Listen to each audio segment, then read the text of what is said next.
What I wanted to do in today's video is to say it loudly and proudly that I have zero regrets for my student loans. I'm going to repeat that.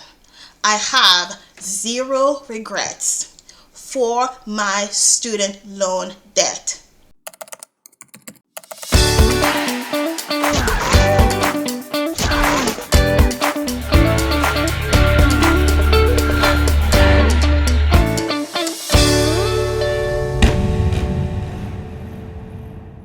Alright, so today I wanted to tackle a subject that is very present for those of us who have student loans. I am hearing an increasing amount of animosity towards people with college degree, towards people who have student loan debt. Towards often the animosity is not towards a system that has made it so that young people are saddled with all of this debt. The animosity tends to be against people who are actually getting the college degree, getting the student loan debt, right? It's like, well, why do you have student loan debt? Why didn't you just work your way through college? 5 jobs. I was a science major, and there was no way I was going to graduate successfully if I had like 3 or 4 jobs. I had one job that barely paid me minimum wage, and I was barely able to pay for basic living things like hygiene, basic food, right? So I needed student loans to cover the rest. And mind you, I also had a scholarship. So between the cost of education itself, the cost of living, and the money that I was getting paid at those jobs, and coming from a poor family with no support from my family, student loan debt was my only recourse. And today, there's a vilification, unfortunately, for people like myself who went to school and got a student loan debt. I think that it's really important for us to say that, because I'm not really on other social media sites like Twitter or X, Facebook, etc., but I am on LinkedIn. And what I'm seeing now is just an increase and an influx of, oh, here are people with education, here are people with experience pinning us against one another as if the two cannot coexist. And now, with us going back to paying our student loan debt, that vitriol is even stronger. I am going to be sharing with you guys today, first, just some basic statistics that reinforces the power and the importance of getting a college degree. And then I'm going to share my personal numbers of how I personally leveraged my college degree to be at a much better place financially. So I'm going to shrink myself right here. And you guys, these were just statistics that I found online. I'm sure that there is more. These are some of the statistics that I found online. I tried to look for basic reputable sources, but sometimes just because the internet says it, it doesn't always mean that it's correct. This is why in the end, I am going to be sharing my personal story of how, my student loan have given me access to much better opportunities. So right over here, this is from the federal student aid. Now, one can say that they kind of have skin in the game, right? Because they could be predatory in nature by capitalizing on student loan debt. But this particular image is from the Bureau of Census. It was the annual average from 2020. And it's showing you here the average income of people 25 years and older at different levels of education. And the goal here is just to say that a college degree can improve your earning potential. I blew this up a little bit so you can see somebody who has less than a high school diploma is at that $40,000 range on average. If you have a high school degree, you are here at that $51,000 range. If you have some college, you are at the $58,000. If you have an associate degree, you are at the $58,000. And this is very eye-opening, right? There really isn't that large of a bridge between some college and an associate degree, right? If you have an associate degree in occupational program. I believe that occupational programs are like, if you have, like my sister has an associate degree in like healthcare or something, those people earn a little bit more. If you have a bachelor's degree, this was the median. So, and also keep in mind, right? So this is kind of taking the very top and the very bottom, but this is kind of where that average is. A master's degree, you're now at that six-figure range. A doctoral degree, you are at that 130,000 range. A PhD, like a professional degree, I'm sorry, so like a JD, MD, you're a little bit more, and that's kind of similar to here, right? Two associate degrees, one is a little bit more specialized, the other one is a little bit more basic. You're getting a little bit more money. I have to kind of go on a quick tangent and say this. I believe in getting a college degree, but I believe in getting the right college degree at the right institution, because the right college degree gives you a better chance at realizing this, right? And by the right college degree, I do mean that do your research. There's a difference between I am passionate about something, then I am making the best decision for financial sustainability in the future. If you love history, make history your minor and make something else your major. That way, your major can help to build your financial wealth as your minor is building up your passion. And one day, you can transition your passion into becoming your full-time gig. And that's the difference here. I believe in education, and I have no problem with student loan debt, but I do have a problem with people who get certain degrees that end up undermining their financial future because they're relying on the hope and the passion and the emotion and not doing what's smart. With that said, pick your college wisely.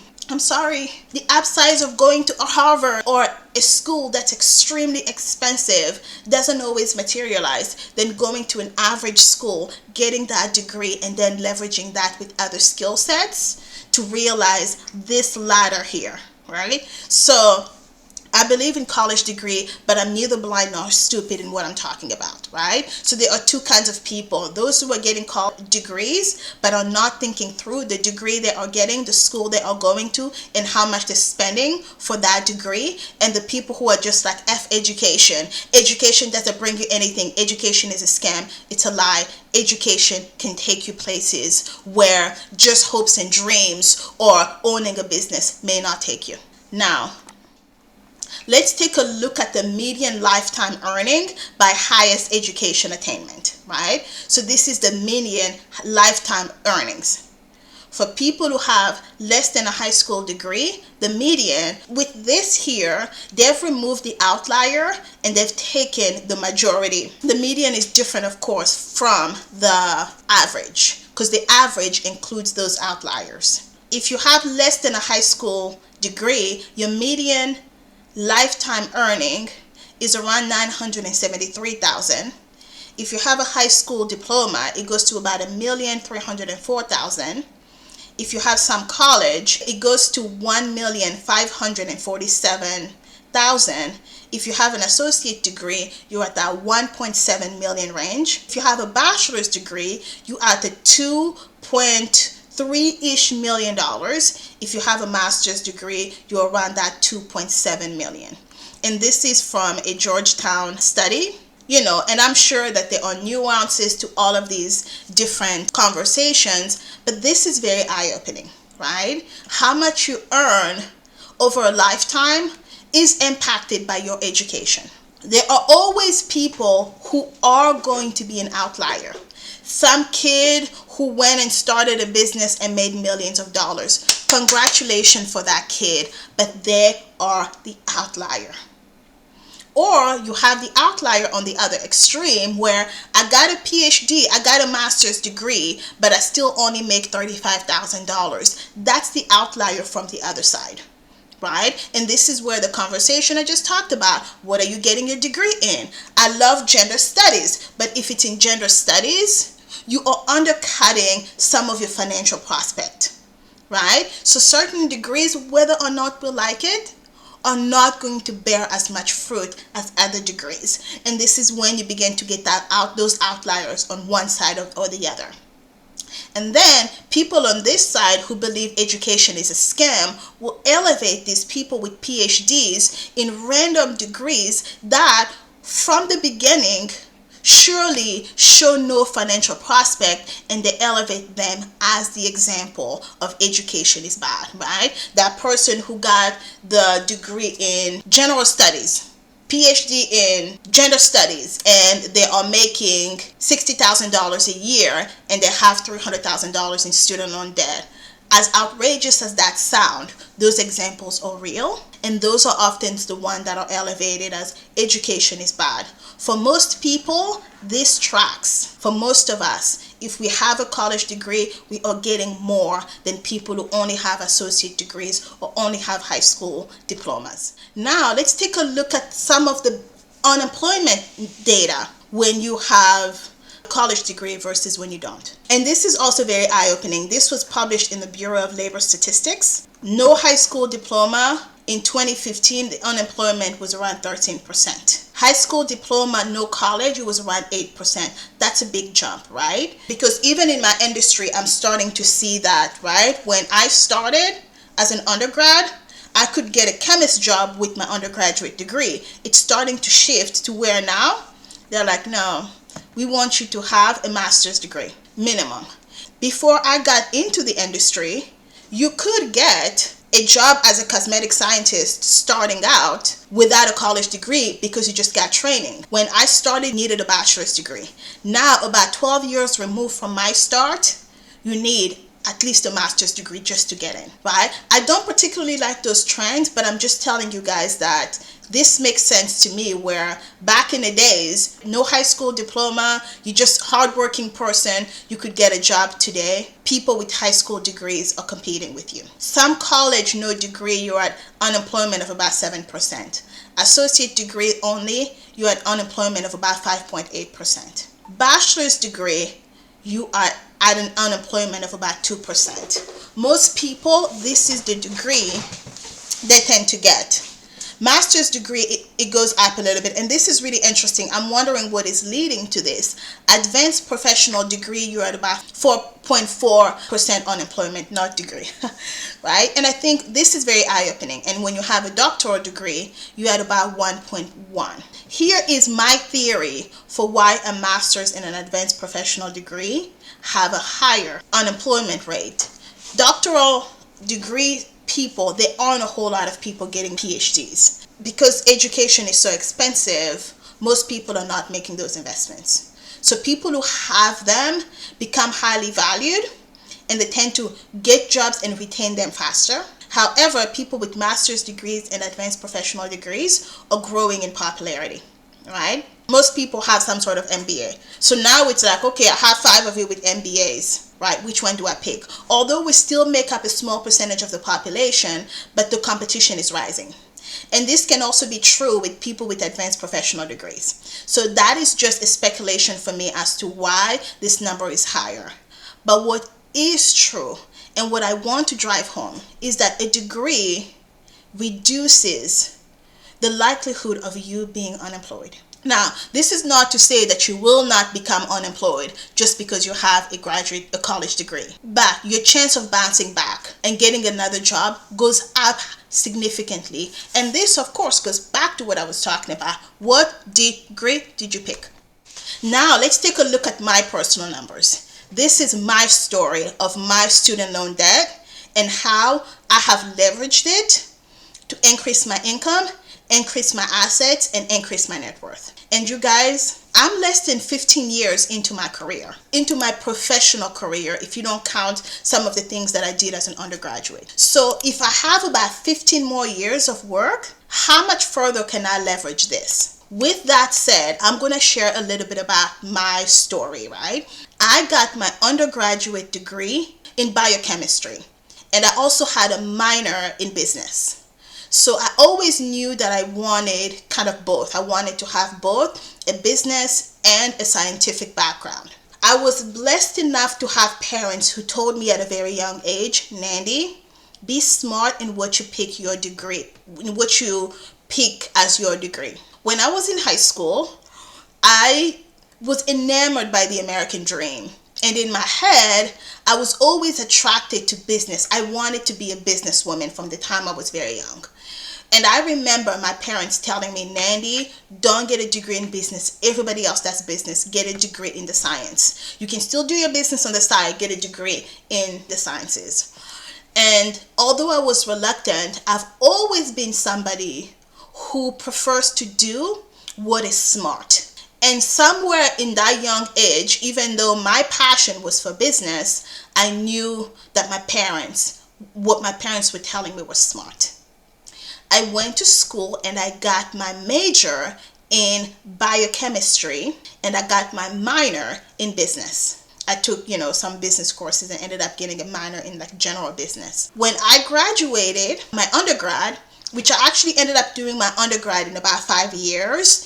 When I graduated my undergrad, I had $35,000 in student loan debt. I had a major in biochemistry, a minor in business.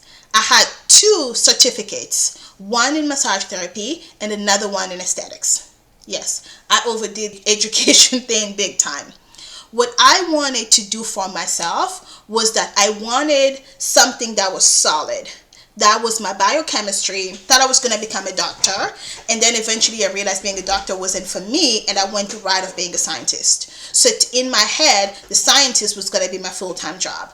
My aesthetics and massage therapy was going to be my backup, right? Let's say I wanted to do an evening or weekend job.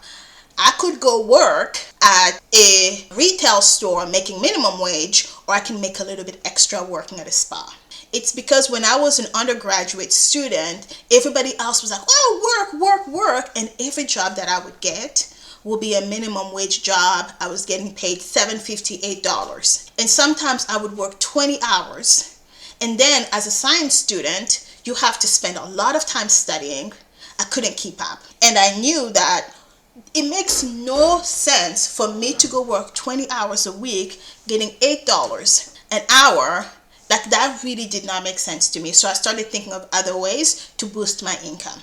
So while I was getting my undergraduate degree, I also got my license in massage therapist and aesthetics. So right away when I started working at a spa, I went from making $8 an hour to averaging about $25, $30 an hour, right? Making better use of my time. And that's when in my head it started clicking. We only have 24 hours in a day. You can be content in those 24 hours making $8 an hour, or you can look for ways to make $800 an hour. After graduating college, I had a bit of a shock, right? I was working as a massage therapist and an esthetician. And then I had to go get my first full-time job. Reality check. The offer I got was $37,000 actually. I remember looking at it and crying. I was like, I worked so hard only to make this much. I ended up negotiating to $39,000. And I remember reading something that was very eye-opening. I was scared to negotiate, but I forced myself to negotiate because I wanted to train myself in negotiation, because where you start in your career will define where you end up. I didn't want to be the person who started at $39,000 and then retired at $89,000.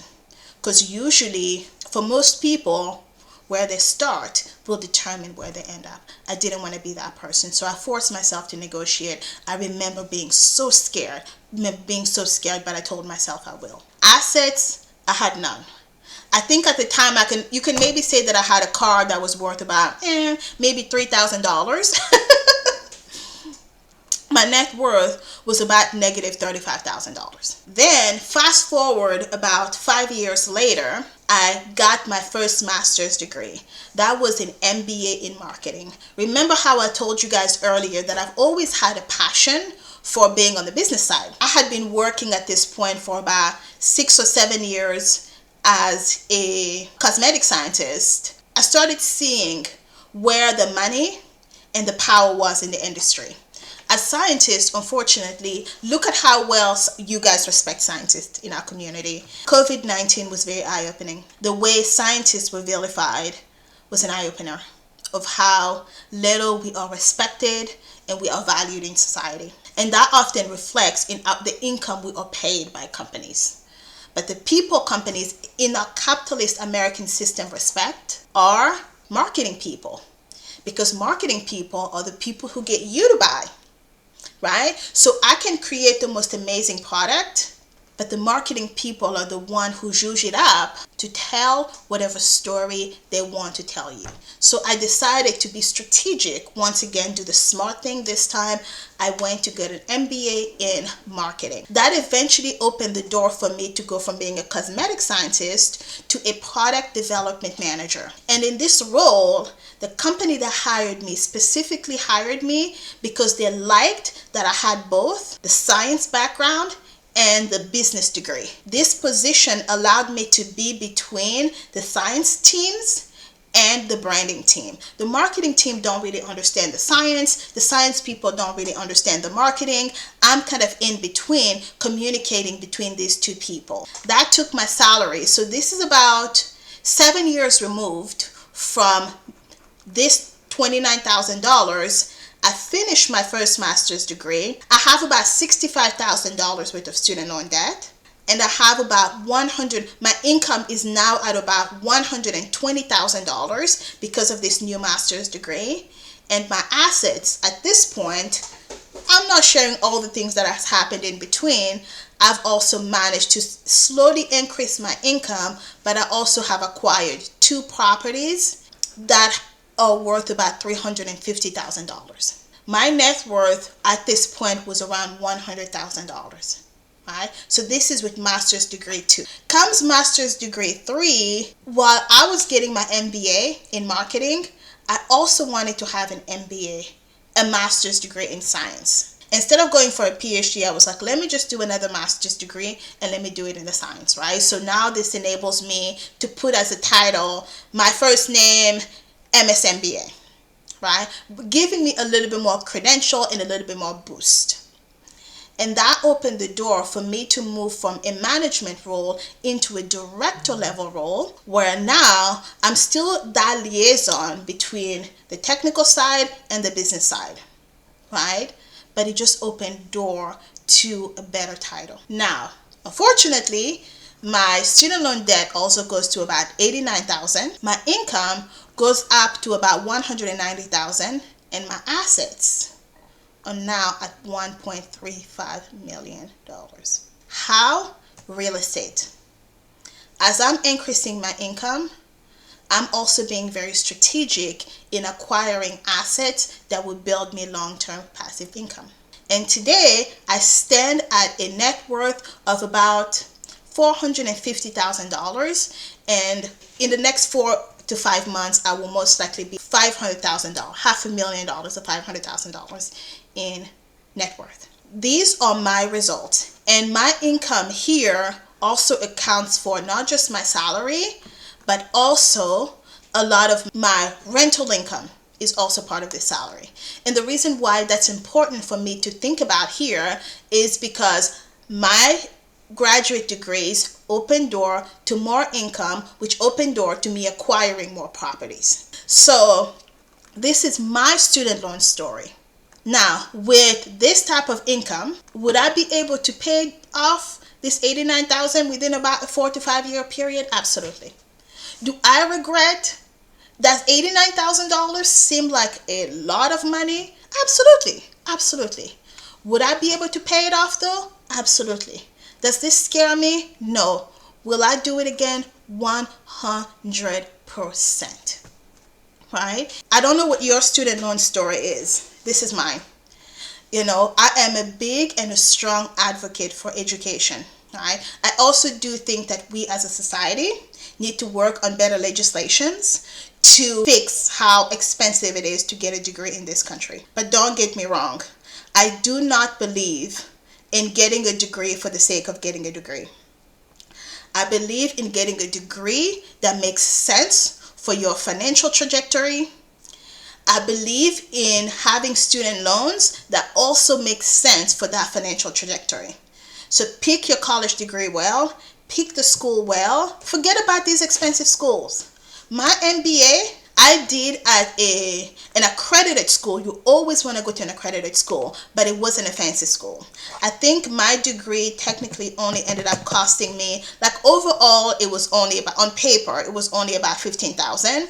But when you think about extra costs, books, stuff like that, and all of those things add up, right? Seminars that you have to attend, it adds up to being a lot more money. I had a friend who at the same time wanted to go to a school that was, for the MBA, almost $50,000. She ended up dropping out of that and losing out on almost $25,000.